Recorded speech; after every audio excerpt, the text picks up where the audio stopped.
بسم اللہ الرحمن الرحیم۔ لوگوں نے جانیں قربان کی اس پیغام کو پہنچانے کے لیے بڑی تکلیفیں اٹھائی گئیں۔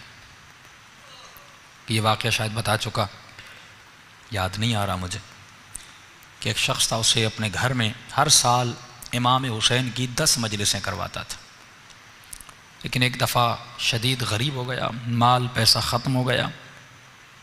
اس نے اپنی بیوی کو کہا کہ آپ کے پاس کچھ سونا کچھ بچا ہے، بیچیں، امام حسین کی مجلس کروائیں۔ کہا نہیں، کچھ بھی نہیں بچا۔ تو انہوں نے اپنی زوجہ کو کہا کہ ایک راستہ ہے کہ ہم حسین کی مجلس کروا سکیں۔ کہا کون سا راستہ؟ بردہ فروشوں کا زمانہ تھا۔ انہوں نے کہا اللہ نے ہمیں ایک بیٹا دیا ہے، اگر اجازت ہو اس بیٹے کو بردہ فروشوں کی بازار میں بیچ کے آؤں، ان پیسوں سے حسین ابن علی کی مجلس کروائیں۔ فرمایا اس ماں کی آنکھیں بھر آئیں۔ کہا کہ آپ یہ بھی کوئی پوچھنے کی بات ہے؟ جب کربلا میں زینب نے اپنے بچے قربان کیے،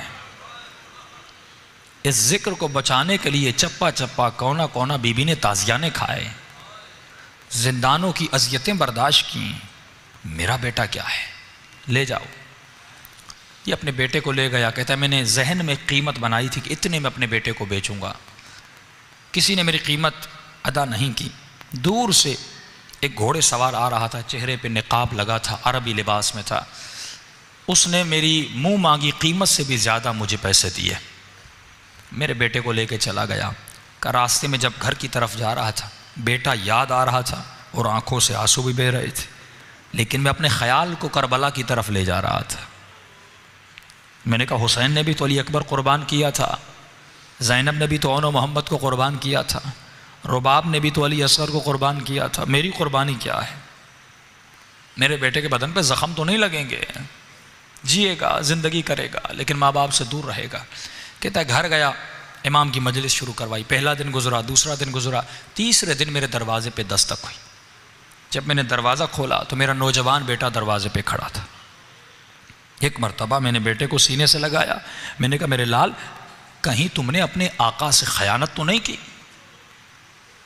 میں حسین کی مجلس حلال کی کمائی سے کروانا چاہتا ہوں، حرام کے پیسوں سے نہیں کروانا چاہتا۔ میرے لال پوری زندگی حلال کے مال سے کروائی، کہیں تو بھاگ کے تو نہیں آیا؟ بیٹے نے کہا نہیں بابا، میں بھی جانتا ہوں آپ نے کس مقصد کے لیے مجلس کروائی ہے، مجھ میں یہ جرت نہیں کہ میں بھاگ کے آ جاؤں۔ کہا پھر یہاں کیسے پہنچے؟ کہا بابا میرے آقا نے مجھے آزاد کر دیا۔ کہا بیٹا کیسے؟ کہا بابا آپ کو یاد ہے جب وہ آئے تھے، نقاب تھا، عربی لباس تھا، جب وہ مجھے گھر میں لے گئے، وہ مجھ سے میری زبان میں ایسے بات کر رہے تھے جیسے ان کی اپنی مادری زبان ہو۔ میں نے کہا آقا آپ ہماری زبان کو اتنا اچھا کیسے جانتے؟ انہوں نے کہا ہم کائنات کی ہر زبان کو بولنا جانتے ہیں۔ کہ بابا 2-3 دن اپنے گھر میں ایسے رکھا جیسے کوئی اپنے بیٹوں کو پالتا ہے، کوئی تکلیف نہیں ملی۔ آج انہوں نے مجھ سے آ کر پوچھا کہ اے جوان یہ بتا تمہیں اپنے والدین کی یاد آئی ہے؟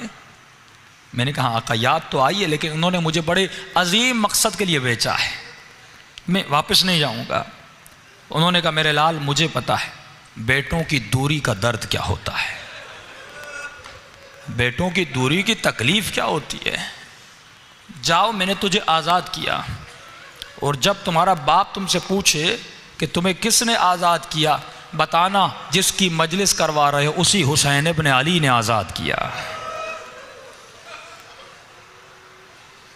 آج کہیں مولا آپ ہمیں بھی خریدیں، ہم بھی آپ کی غلامی کرنا چاہتے ہیں۔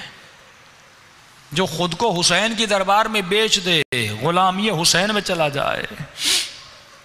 اور یہ مجلسیں غلام بننے کے لیے بنائی گئیں کہ ایسا کردار بنائیں جیسا آقا حسین کو پسند۔